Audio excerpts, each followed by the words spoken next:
Welcome, my friends, to the Denali Wilderness Tour, an adventure through one of the most breathtaking places on Earth. Today, we'll dive into the costs and how they have changed over the years, the top things to do, what it takes to become a driver on these legendary buses, and the snacks and water are provided on the buses. I want to tell you why this tour deserves a place in your bucket list. Let's get rolling. Denali National Park is 6 million acres of pure wilderness, untamed land where wildlife roams free, and North America's tallest mountain, Denali, rises above it all. What makes this tour so special is that it's the only way to truly see deep into the park. Private cars stop at mile 15, but the wilderness tour takes you beyond, right into the heart of Alaska's wild frontier. Back in the 1970s, Denali had fewer than 50,000 visitors a year. But when private vehicles were restricted and buses became the gateway, visitation doubled almost overnight. Fast forward to today, over 500,000 people visit the park annually. Although numbers dipped in recent years due to road closures and the Pretty Rocks landslide.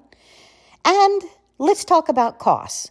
Decades ago, a narrated tour ticket cost around $20. Today, the Natural History Tour runs about $116 per adult, while the Tundra Wilderness Tour is around $144.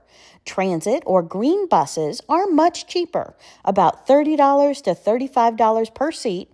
Sure, prices have risen, but so has the value. You're paying for expert narration, comfortable buses, not the old school buses, but a little bit plusher seats and great video and memories that last a lifetime. So what exactly are you going to see here today? Here are the top 10 highlights of Denali Wilderness Tour, spotting grizzly bears in their natural habitat. Actually, the park ranger told me that the grizzly bear we saw was actually a brown bear. In the park, they range about 800, 900 pounds. Outside and further north, the grizzly bears, the true grizzly bears, are about 1,700 pounds. Herds of caribou grazing the tundra, moose towering in the brush. Man, the moose are amazing with their big horns or antlers, towering above the multicolored brush in fall. Murray Cabin, a historic park ranger site. Views of Denali on a clear day are unforgettable. And the braided East Fork River. I'm going to be showing you that. It's absolutely amazing, and truly, you will say it is braided. Eagles and bird life soaring overhead. Tundra wildflowers in full bloom. And yes, we saw the beautiful fall color in that tundra today. Narration by naturalists. Stories that bring the park to life and the feeling of stepping into true wilderness far from crowds. If you take the shorter natural history tour, you'll also get cultural presentations from Alaska Native storytellers, a stop at Savage Cabin, and a film about the park's history. And if you choose the green bus, you're free to hop on and off for hikes, picnics, or photography stops. Snacks, water, and comfort. On the narrated tours, you'll get bottled water, and longer Tundra Wilderness Tour even includes a snack pack. Transit buses don't provide food and drink, so bring your own. Either way, dress in layers, pack a lunch, and get ready for hours of jaw-dropping scenery. These green buses are the unsung heroes of Denali. They're non-narrated, flexible, and inexpensive. Think of them as the hop-on, hop-off shuttles. Want to hike? Well, hop on that. Hop off at a trailhead. Want to spend an hour watching a wolf pack? Stay put, stay where you're at, and catch the next bus. There are no frills, but for adventurers who like freedom, they are perfect. Ever wonder about the people behind the wheel? Becoming a Denali bus driver requires a commercial driver's license, a clean driving record, and strong communication skills. Most work is seasonal, with shifts lasting 8 to 10 hours a day. Often starting at dawn, drivers aren't just chauffeurs, they're storytellers, wildlife spotters, and protectors of this fragile ecosystem. Pay averages about $20 an hour, with housing sometimes included. The Denali Park Road once stretched 92 miles all the way to Kantishna. Today, because of the Pretty Rocks landslide, buses only go as far as mile 43. Engineers are working on a long-term fix, but until then, tours are shorter. Some might see this as a loss, but it also means fewer crowds and an even more exclusive wilderness experience. We get to spend more time when we see things. So let's be real. The bus is the best way to see Denali. You don't have to worry about narrow, winding roads. You can sit back, relax, and let experts guide you. Plus, buses are designed for wildlife viewing, large windows that open, frequent stops, and even camera rests for the perfect shot. It's eco-friendly, safe, and gives everyone equal access to this wild land. This isn't just a bus ride. It's a journey into one of Earth's last true wildernesses. You'll remember the crisp Alaskan air, the silence of the tundra, the thrill of spotting a wolf in the distance. You'll carry these moments with you long after you've left. So, which tour do I recommend? Well, if you want wildlife, history, and scenery all wrapped into one, go with the Tundra Wilderness Tour. If you're short on time or traveling with kids, the Natural History Tour is really a great fit. And if you're adventurous and independent, hey, the Green Bus is the way to go. Grab a seat, pack a lunch, and explore at your own pace. Denali isn't just a destination, it's an experience that changes you. That's why it's on my bucket list, and why I think it should be on yours too. And yes, my friends, we saw moose. We saw that grizzly bear that really isn't a grizzly bear, it's a brown bear. And I've got that coming up to show you. And always keep your eyes spot for the eagles. Ours were too fast today for my camera, but amazingly set in my mind forever. You'll go slow over some bridges, picking up the scenery, looking for the moose that someone thought they saw. And we will spot the sheep high on the mountain cliffs.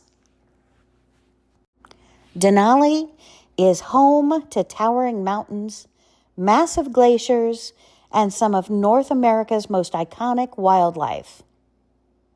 That mighty moose and brown bear are coming up soon.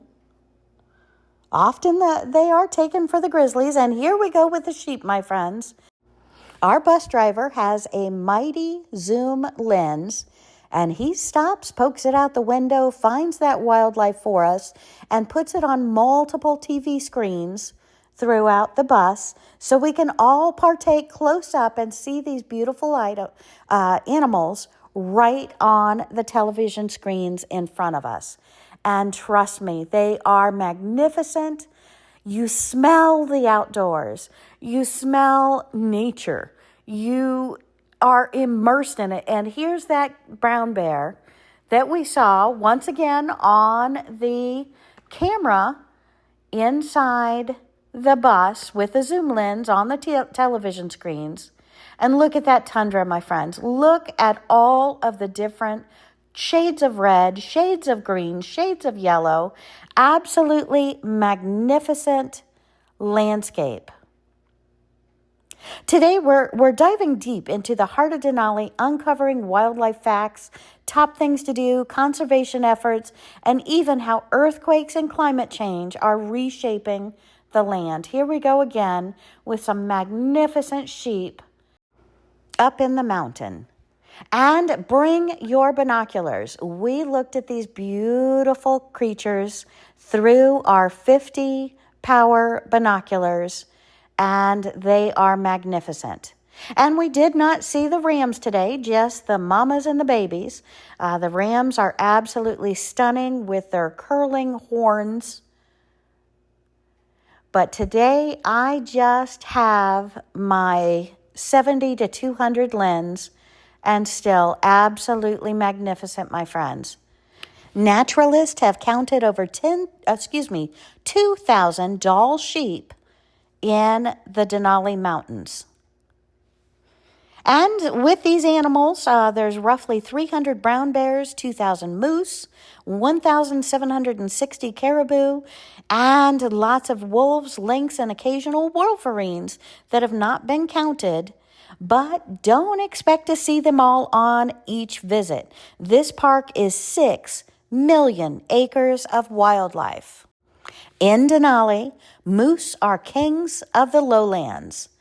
Adult bulls can weigh up to 1,500 pounds with antlers stretching up to 6 feet wide. Brown bears, often thought to be grizzlies, but locals and park rangers use the term brown bear. Technically, they're the same species, but Alaskan brown bears tend to be bigger. Thanks to richer diets along the coast, in Denali, they survive on roots, berries, and the occasional unlucky caribou. Here are the top 10 things to do in Denali Park that I haven't mentioned. Go hiking on the tundra. No trails required. You can walk anywhere. They actually ask you not to create a trail. So if 2 of you are hiking, hike side by side. If 3 of you are hiking, hike side by side. Explore the sled dog kennels and meet working huskies. In the summer, there are 3 different times where you can do this during the off months, the spring, the fall. It's twice a day. Also, take a flight seeing tour over North America's tallest peak, Denali. Learn at the Murray Science and Learning Center, located at the Visitor Center. Try photography in the midnight sun during the summer. Witness fall colors like we're doing today, and even maybe the northern lights if you get lucky in late August. And of course, stand in awe of Denali itself, 20,310 feet tall, and ride this bus that we're on. Amazing, amazing tundra, amazing mountains. Any month you are here, you are going to see different colors, from the spring and summer wildflowers to the winter fall colors. Everything is amazing. And spot the Dall sheep. It's exhilarating. The bears, the caribou, the moose, the ground squirrels. Ground squirrels, not tree squirrels, but ground squirrels. They're about 1/3 the size that we have in the lower 48. And they're a red tinge, and you get this beautiful black line down them. Absolutely stunning creatures. And the bus, if you're lucky, will even stop on the side of the mountain where there are lots of different holes where these ground squirrels live. So also, the Eielson Visitor Center for stunning Denali views, and a great little nature, scenery, and education place inside. So, my friends, there are so many things to do in Denali, and just be in awe. Denali is a living science lab. Researchers study wildlife populations, monitor glaciers, and track permafrost melt. And yes, there is a lot of permafrost melt going on in Denali. Conservation efforts here protect ecosystems and keep natural processes intact, including predator-prey dynamics between wolves, caribou, and moose. Denali is both a national park and a designated wilderness. That means human development is limited.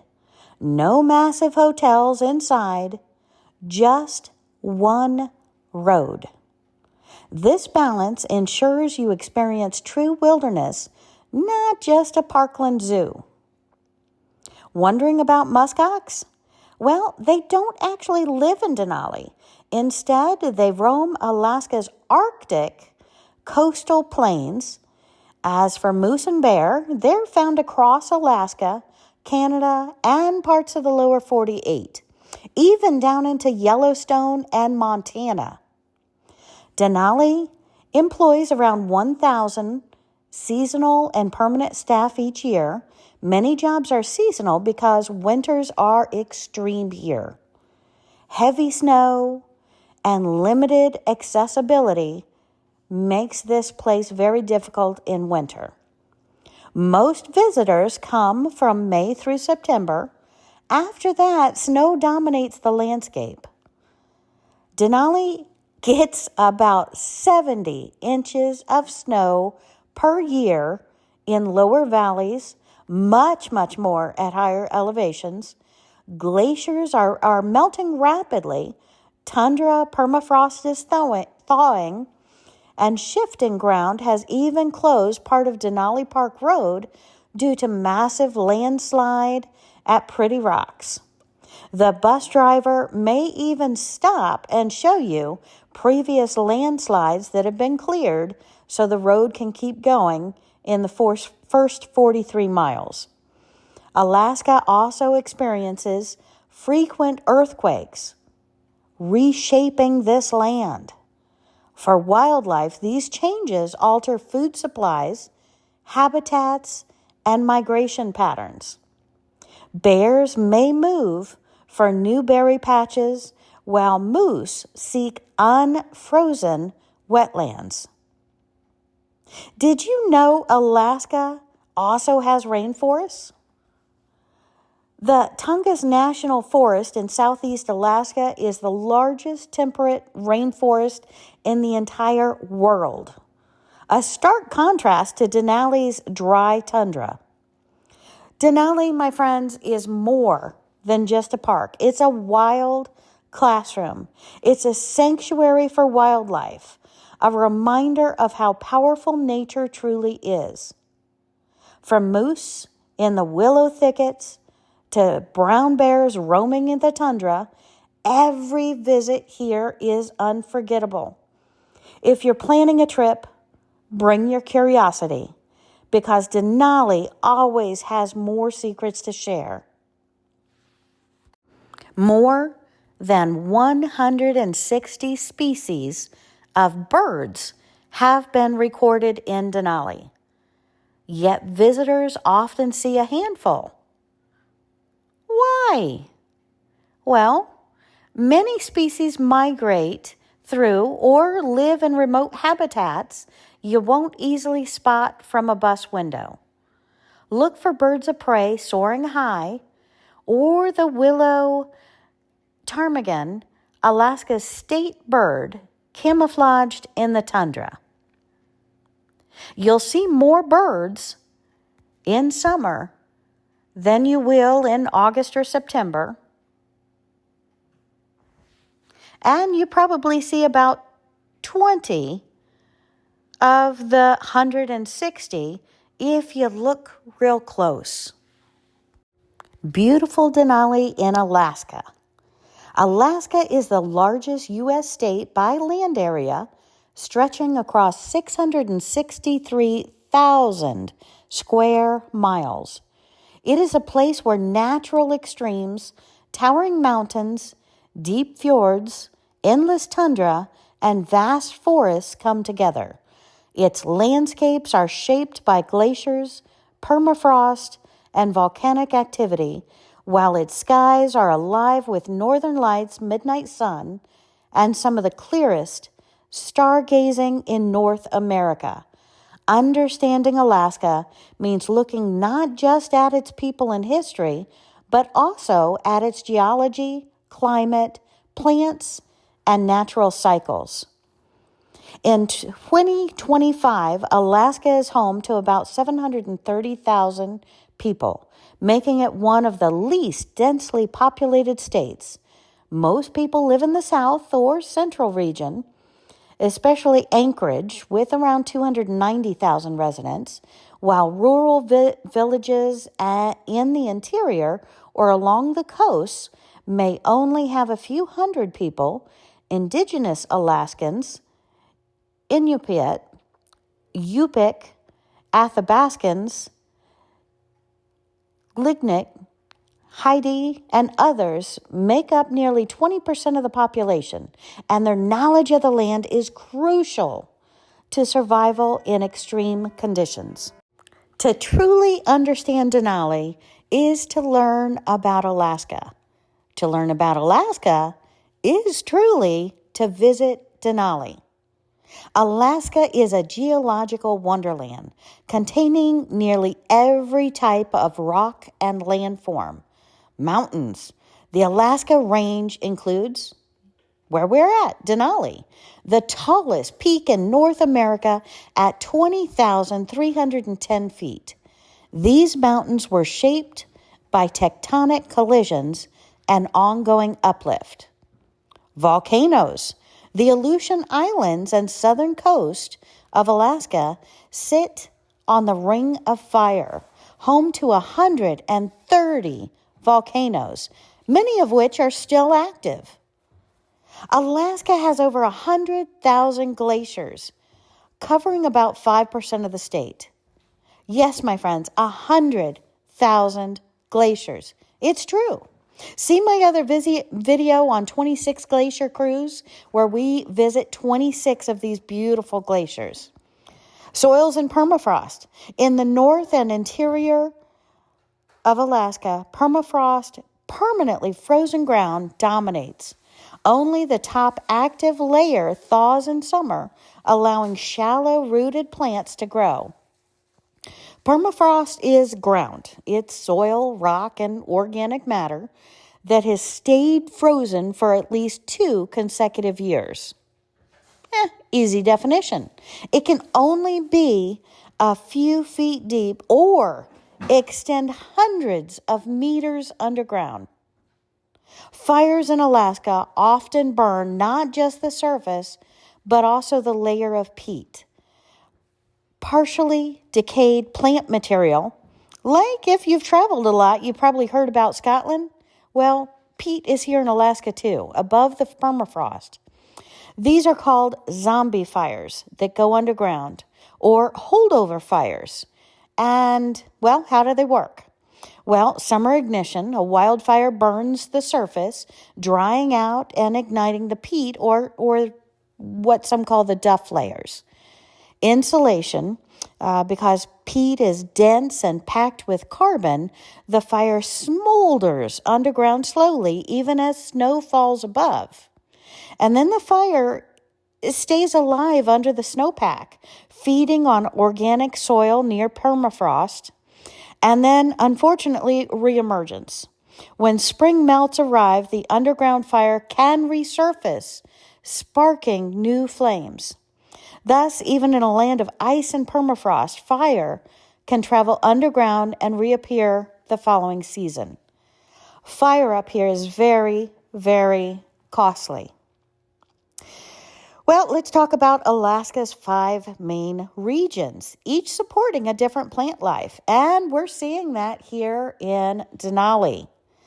In the southeast, the Panhandle, the temperate rainforest with Sitka spruce, hemlock, mosses, and ferns.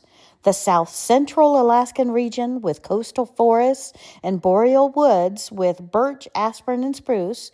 The interior, which is the taiga forest, which your nature guide on this bus will talk a lot about.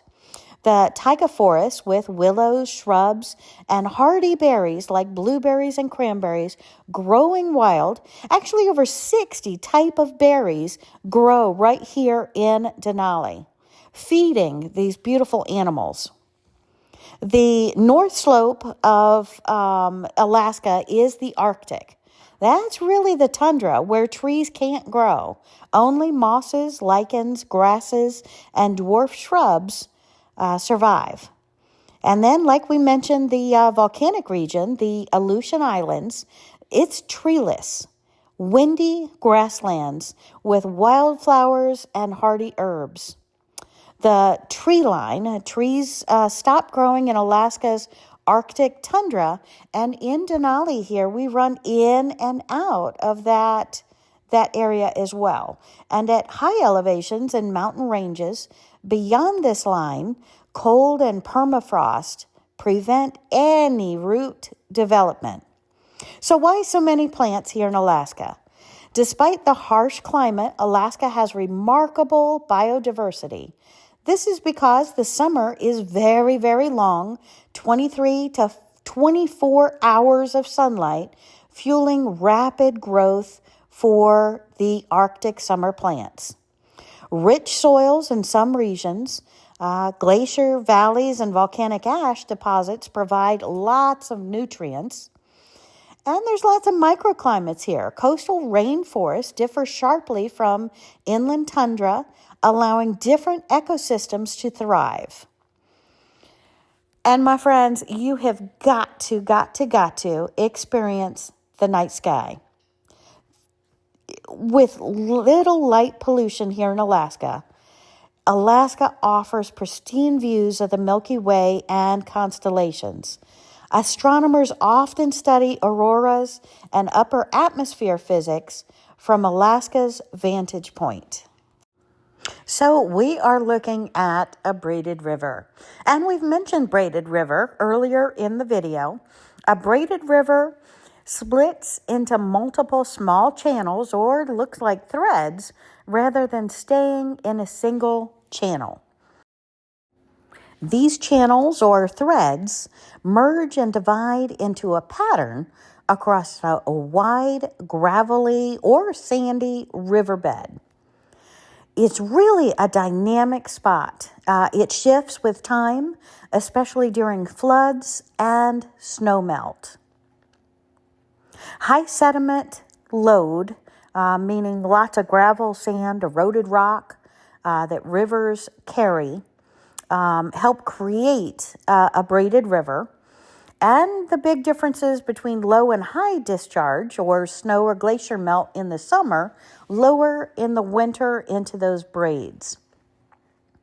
The braided river also has very erodible banks and lots of loose material. So that material can move freely when channels or little streams or rivers shift inside of this. And there's also a wide floodplain or valley bottom, a space where multiple channels can exist side by side, and with the ice melt can get very deep and very fast. Examples in Denali are some of them what we're looking at. The Toklet River, one of the largest braided rivers crossed by the Denali Park Road. To the south, it has many different channels near the mountains. Further north, it forms a few major braids. The Savage River in Denali also shows braided behavior, though it's not glacier-fed. Its braided pattern actually comes from high sediment input from eroding rock and lack of vegetation to stabilize the headwaters. Many of the rivers in Denali that are glacially fed have braided floodplains, such as the Fork Toklet, the Teklanika, the McKinley River. All three of these rivers carry large amounts of glacial silt, or sometimes called rock flour, and different coarse sediment. The rock flour or the silt can work like quicksand, and that's why on many water banks, especially lakes and where the glaciers have calved off and come up to the shore, it's really, really dangerous, and you can get stuck in it like quicksand. And if you're one person out there, there's pretty much no escape, and people have died because of the silt from the glacier melt because it's very, very coarse. And if you look at that silt very close under a microscope, it's actually 8-sided. So that is an amazing geological aspect that you'll find up here in Alaska as well. Denali's geology is very rich and very complex. I want to give you a little bit of a breakdown of some of the regions. The accreted terrains, much of the rock under Denali is part of terranes or terranes that collided and attached themselves to what is now Alaska. These include the Yukon-Tanana terrain rocks deposited hundreds of millions of years ago, and others. A major fault zone that runs for a very long distance, part of the system accommodating motion between the Pacific plate, including the Yucatan microplate, and the North American plate. There's uplift along this fault, contributing to current mountain building, I don't know if they said an inch a year.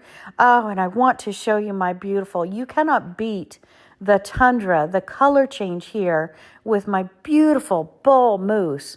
He was probably the most magnificent, photogenic creature on this tour. We saw several other bull moose and lots of cow moose on this trip. And there's such excitement in the air when someone yells moose, someone yells animal, someone yells bear, someone yells eagle on the bus. We yell it again. We all get excited. We get out our binoculars, our cameras, our eyes. We pull down the screens to our monitor where the bus driver is going to zoom in and give us a close look. And we really we feel like we become one with nature. It's just exhilarating to see God's creatures wild and free. And the colors of every season up here is magnificent. I highly recommend the Denali Wilderness Tour. My friends, Denali is not just a destination. It's an experience that changes you, that stays with you. The photographs, the video never does it justice. But that's why I recommend putting Alaska on your bucket list. And one of the coolest things for me and my family coming to Alaska is the Denali Wilderness Tour. Look at another moose. And this one is drinking water. You can actively see her drinking water. She's a female, no antlers. And she is magnificent, healthy in this great wilderness environment. And my friends, I want to thank you for joining me on this journey. Please give me a thumbs up, give me a like, hit subscribe, and share if this inspired your next adventure. And I hope that you will put Alaska on your bucket list, because our wildlife can really rejuvenate our very beings and make us smile like we haven't smiled in a long time. So my friends, have a great day. See you soon. And we are traveling all across Alaska.